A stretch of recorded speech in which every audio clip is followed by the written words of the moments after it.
Баршаңызға сәлем достар. Бүгін мен сіздермен бисквиттің рецептісімен бөлісетін боламын. Ең алдымен бөлме температурасында тұрған S1 категориялы жұмыртқамыздың ақуызын бөлек, сарыуызын бөлек ыдысқа салып аламыз. Ақуызын көріп тұрғандарыңыздай миксердің көмегімен араластырамыз. Араластыра отырып қантымызды қосамыз. Қантымызды бірден барлығын қосып жүрмейміз. Бірнеше бөліктерге бөле отырып қосып араластыратын боламыз.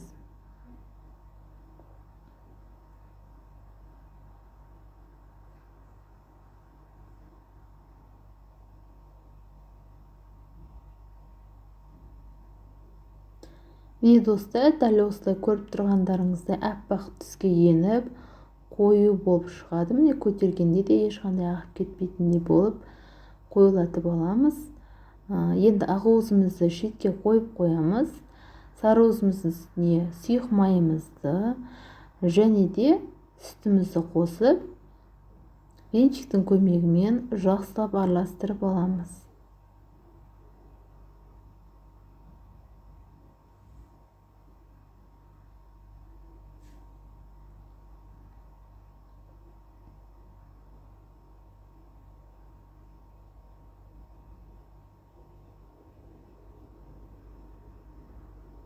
Міне достар, дәл осылай жақсылап араластырып алдық. Енді бізде електен өткізген ұнымыз, разрыхитель және какаомызды шамалы бөлігін қосып, силиконды күрекшемен араластырамыз.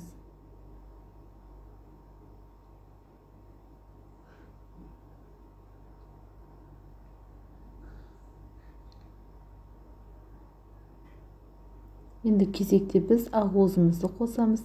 Дәл осылай ақуызымыз бен ұнымызды кезек-кезек алмастыра отырып, қосып араластырып отыратын боламыз. Барлығын бірден қосып жүрмейміз. Аз-аздан қосып, видеода көріп тұрғандарыңыздай араластырып отырамыз.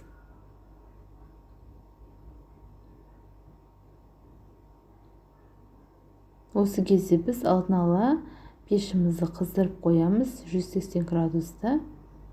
Меке дайын болған ыдысымызға салып, формамызға құйып, қызып тұрған пешімізде пісіріп алатын боламыз. Бисквитімізді толық суытып болғаннан кейін бетіндегі жұқа қабықшасын кесіп алып тастаймыз. Ол бізге қажет болмайды.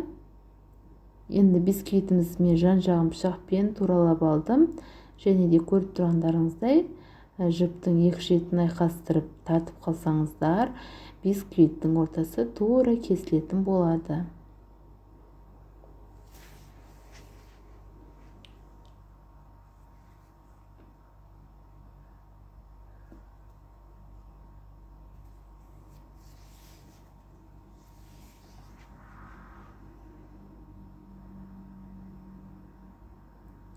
Мінекей достар, менде дәл осылай 3 бөлікке бөліп алдым. Арасы өте жұмсақ болып шығады. Өйткені біз бисквитімізге сүт қосылған, бізге ешқандай пропитканың қажет етпейтін бисквит болып шықты. Өте жұмсақ әрі дәмді болып шығады.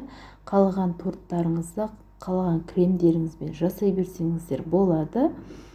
Мен өзім ұлым туған күніне дәл осындай торт жасадым.